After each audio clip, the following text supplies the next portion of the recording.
Togo Info, le Togo à votre portée.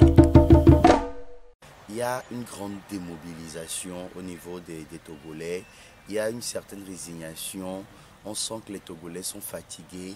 Ajouté à cela, il y a la peur que le régime de M. Faure Gnassingbé a semé dans les Togolais. Parce que partout où on est passé, il y a certains qui ne voulaient pas sortir parce qu'ils avaient peur d'être repérés par des taupes, des espions du pouvoir et de se faire arrêter. Et donc, le candidat Jean-Pierre Fabre était confronté à cela et il était également confronté à une certaine démobilisation au niveau de la population.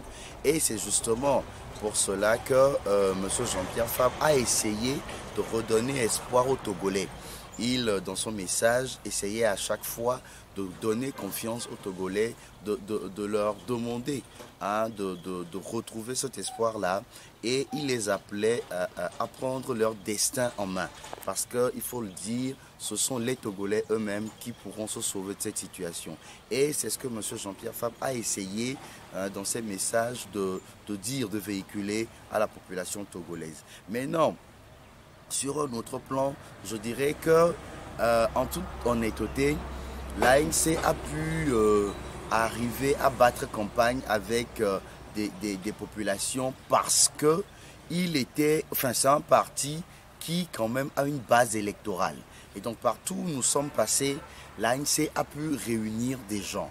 Je ne dis pas aller convoyer des gens par des bus comme le fait UNIR, non, mais aller trouver sur le terrain des gens qui ont fait un travail qui ont permis à ce que la population puisse sortir et écouter le message de M. Jean-Pierre Fabre, contrairement à UNIR qui, à chaque fois, essayait d'attirer les gens avec du sel, du riz, de l'argent et des produits juste pour corrompre.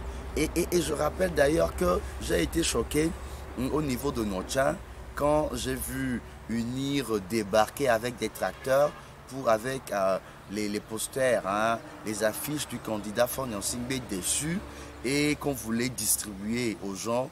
J'ai été choqué tout simplement parce que je dis, ces gens-là qui sont en train de nous gouverner savent très bien ce qu'ils sont en train de faire. Si en 15 ans de pouvoir, on n'a pas pu distribuer ces tracteurs-là aux agriculteurs dans cette région, mais pourquoi c'est maintenant qu'ils veulent le faire? Donc, ils savent très bien ce qu'ils font. Ils veulent appauvrir les Togolais et au moment des élections, venir les corrompre avec ces produits, ces machines et autres. Donc, je dirais aussi que parmi tous les candidats, on a plus senti l'ANC et UNIR sur le terrain, surtout dans le Nord, dans le Grand Nord. On a plus vu au niveau de l'opposition l'ANC.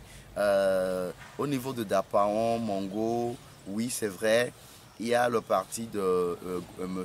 Aimé Gogué qui aussi s'est fait un peu sentir, mais en descendant à partir de Sokodé ou autre, on n'a pas senti ce parti-là et les autres partis de l'opposition d'ailleurs. On a plus senti l'ANC et UNIR. UNIR bien sûr parce que avait les moyens pour convoyer des gens, pour faire venir ce que on dit habituellement, ce qu'on a l'habitude de dire, bétail électoral. UNIR a pu convoyer le bétail électoral pour venir flouer les gens, pour montrer que UNIR a toujours une base électorale, alors qu'on sait très bien que UNIR n'a pas de base électorale. UNIR, depuis fort longtemps, a toujours fraudé les élections. Et donc, moi, ce que je constate dans tout cela, c'est que, quoi qu'on dise, l'ANC demeure l'ANC.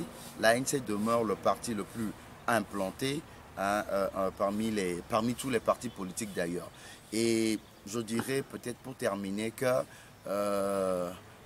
l'ANC aujourd'hui, en tout cas moi je ne serais pas surpris si après le 22, l'ANC gagnait ses élections, je ne serais pas surpris parce que j'ai compris que l'ANC a quand même fait un travail considérable et c'est ce qu'ils sont en train, c'est les fruits qu'ils sont en train de manger.